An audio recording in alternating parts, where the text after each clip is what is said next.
Major Lazer and Marcus Mumford, Lay Your Head on Me on Vibe Breakfast. It's 8:10, Friday morning, 1st of May already. Miles Blumsom here. Joining the show now, as he does every Friday, is Watford's MP, Dean Russell. Dean, welcome back to the show. Hi Miles, how are you? Yeah, I'm doing okay. How are you? How's your week been? I know you're out volunteering quite a lot at the moment. Yeah, it's been a really busy week, a long week in many ways. I did my second shift at the hospital on Monday, so that was great. So just really busy, dealing with loads and loads of cases, trying to help as many constituents as I possibly can.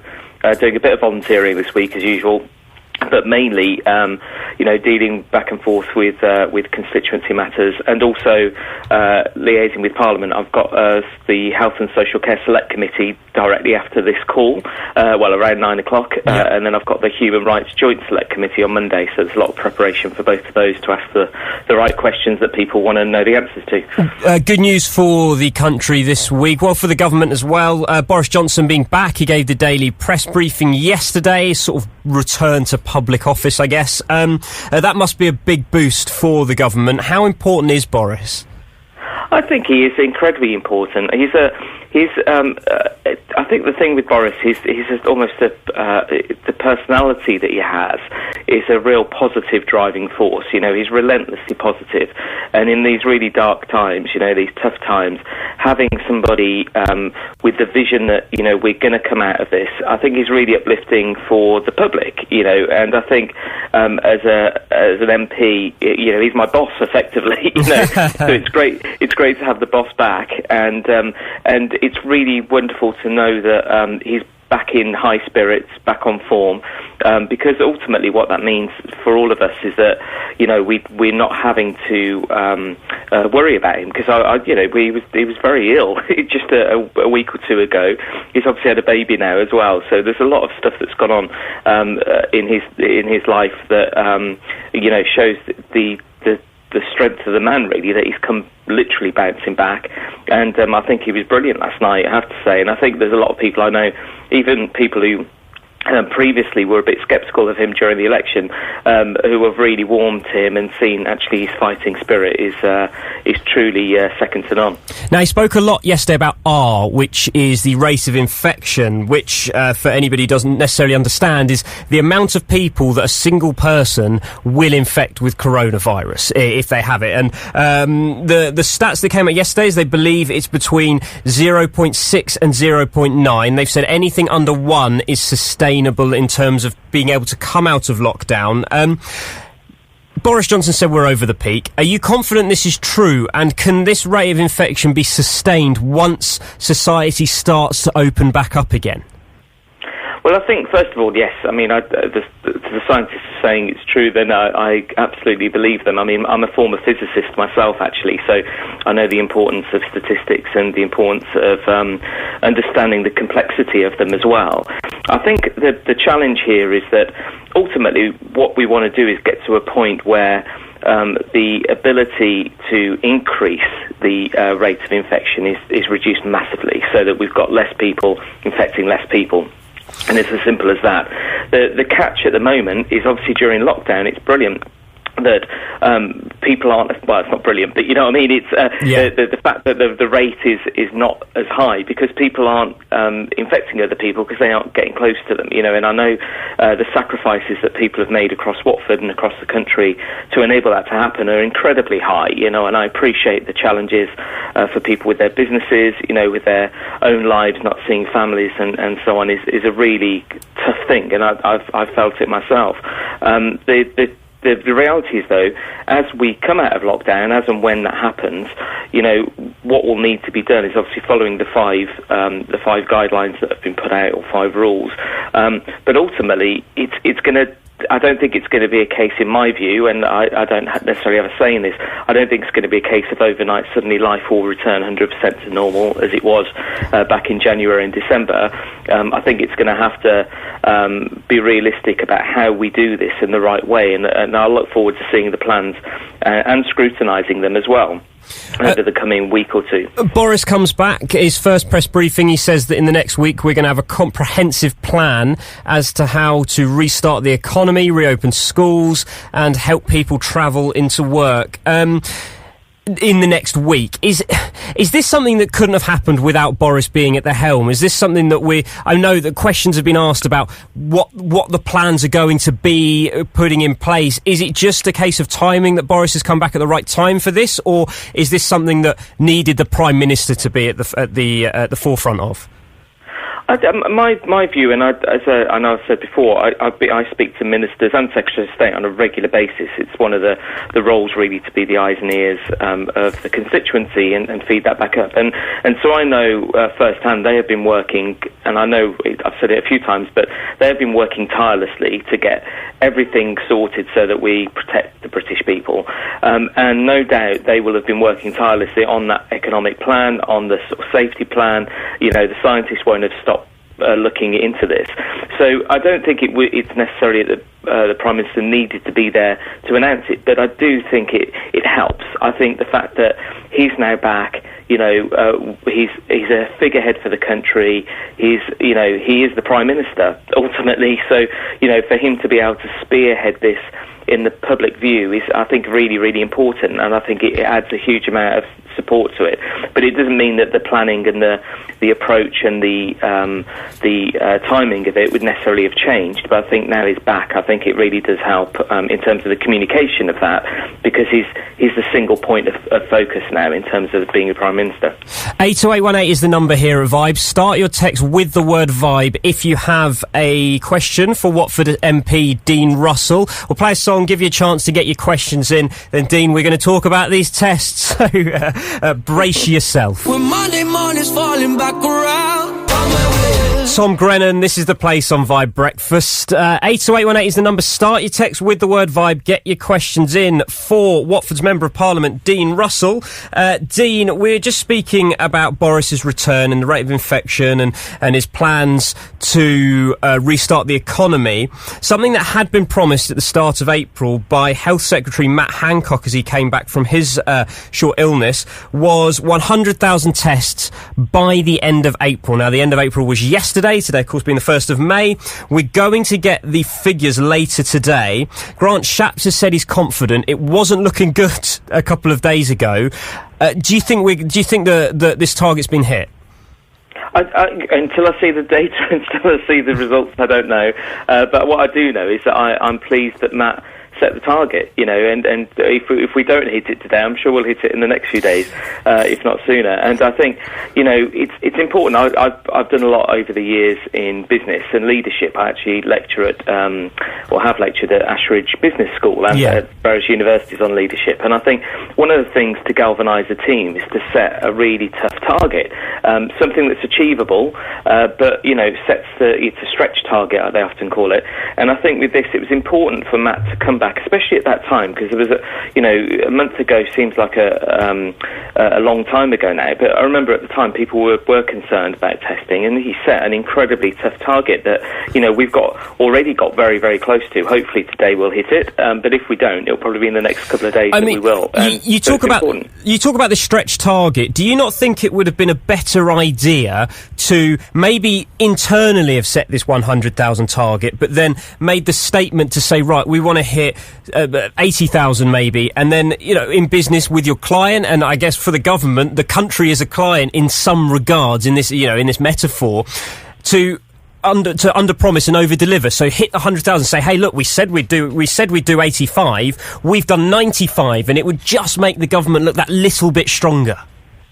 Well, I think it's a good point, but I think the reality is in politics there's no such thing as sort of setting an invisible target internally, because these things get leaked out. Yeah. So I think that the truth is, I think he was right to set it, and when there's the hammer and tong, towards getting towards it, and I'm very hopeful today we do hit it, and then it will be great. But I think the reality is this is a political thing as well, And the truth is, if he'd set a target too low, he would have got told he wasn't ambitious enough.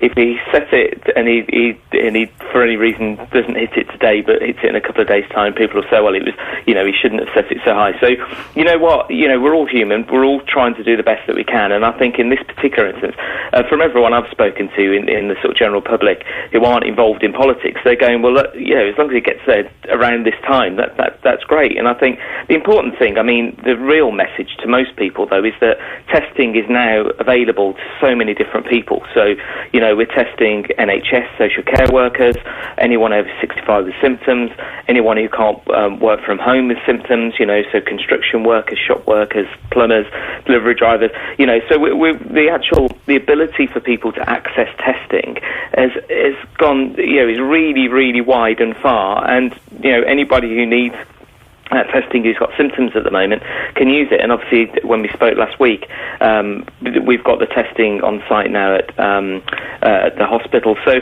I think in terms of for the reassurance for people out there, if they need testing, that's ramping up massively, but they can access it. And if they go to www.gov.uk, they can find the details on there on how to access that as well. So I think it's a number that I'm really hopeful that we hit today. But, I think if we don't get it today, I'm sure we'll get it in the next 2 or 3 days max. And the main thing is that I like the fact that we've got an ambitious, Secretary of State for Health. Otherwise, we'd be looking at setting lower targets, and perhaps we might have hit something lower, but this way we're hitting something much higher. So shoot for the stars and get to the moon, as it were, sometimes. Ryan in Bush, he's texted in. He said, what's your view on Keir Starmer's start as Labour leader? How important is a very strong opposition in times like this? I'm a true Democrat, and I absolutely believe you have to have a strong opposition.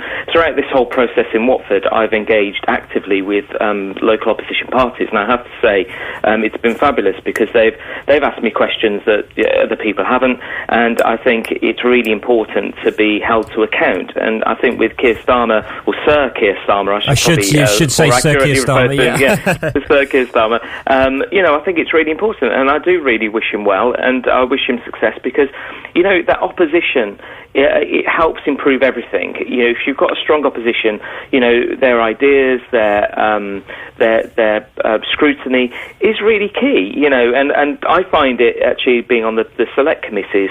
It's not, when I ask tough questions to my own side, they don't sort of get annoyed at that. They've got like, I think it was last week, or I was asking the Justice Secretary about mental health and people with learning disabilities and autism being detained in mental health hospitals, so a really serious topic.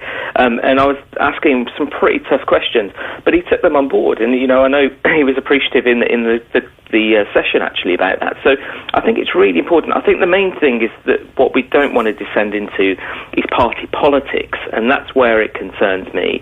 And so far that's not happened, and hopefully that'll long continue. But I think when it becomes point-scoring politics, that's when people lose out. But I went into this election saying that I'll put people before politics, and I've aimed to do that, and absolutely I've worked with all the local parties locally to make sure that we're doing everything we can, that I'm getting scrutinised in terms of questions I need to ask the government on behalf of people across Watford, and also I think at a national level that's going to be really key.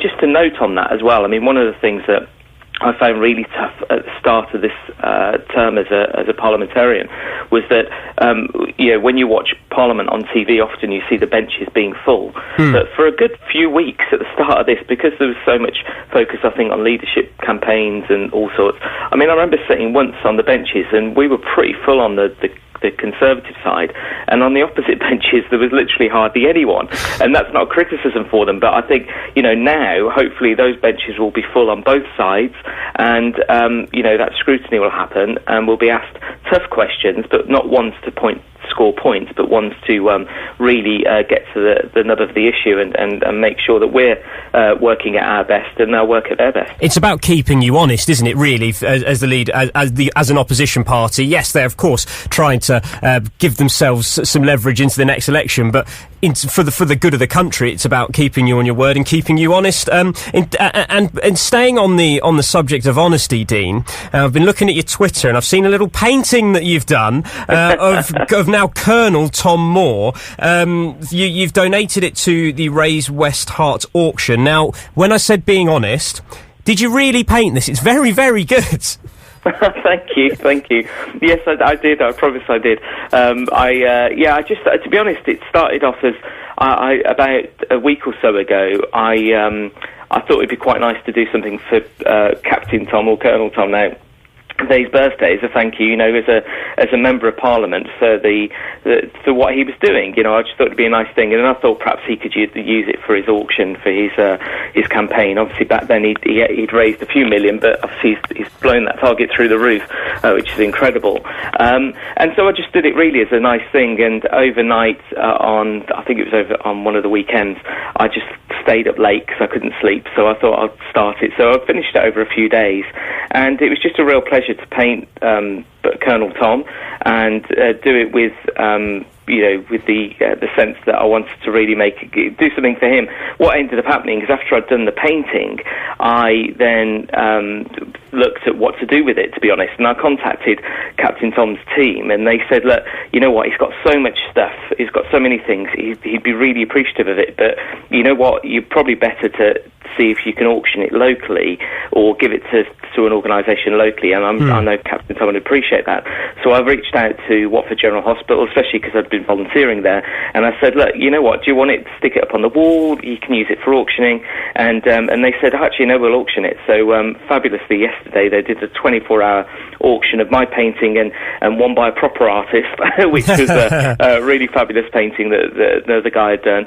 And they auctioned those, and they've raised, I think, with both our paintings, well over £1,000. So, and I just think, to me, it's not so much about the money that's raised in that instance, although that's obviously important. I think it's just, as the MP, I felt like I wanted to do something using the skills I've got outside of being an MP to sort of show my appreciation both to Tom, but through Tom, really to all of the NHS and all of the frontline key workers, because they're doing an incredible job, and if it meant I didn't get a 2 or 3 good nights sleep, then it was worth it. And I got a fabulous response yesterday online. And really, really appreciated it all. So the money, the funds raised, gone to the NHS frontline staff. I'm already thinking, here comes a moniker for you, Dean, the painting politician. Yes, thank you very much. Hey, I think we're gonna have to leave it there for time reasons. But Dean, thank you so much. We'll speak again next week.